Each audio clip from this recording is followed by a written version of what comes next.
Directionality is dimensionality. The confusion of that is a fundamental sabotage. So if a train was going, it was 210 meters,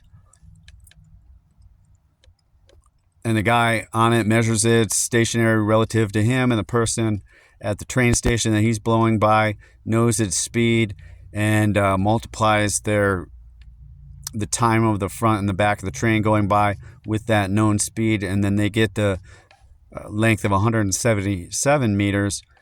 That's a depth change, not a length change of the train.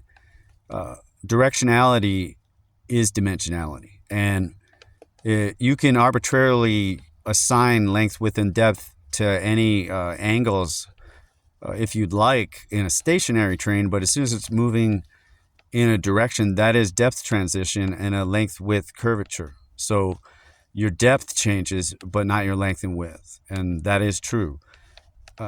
Even very smart physicists have this fundamental mistake in their language. And it's going to affect their math, because usually equations start as sentences. And anyway, so it's the depth changing, and your left and right and your undulations up and down on that train, that's your length and your width on a depth curvature, and their mileage is your depth. And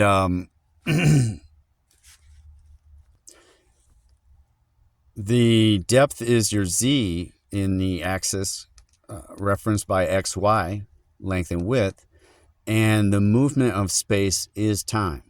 So if you match the movement of space, right, you are opening space and you're closing time, and vice versa. And that's an inverse relationship. There's a trade-off, right? There's a balancing. And that's experiential.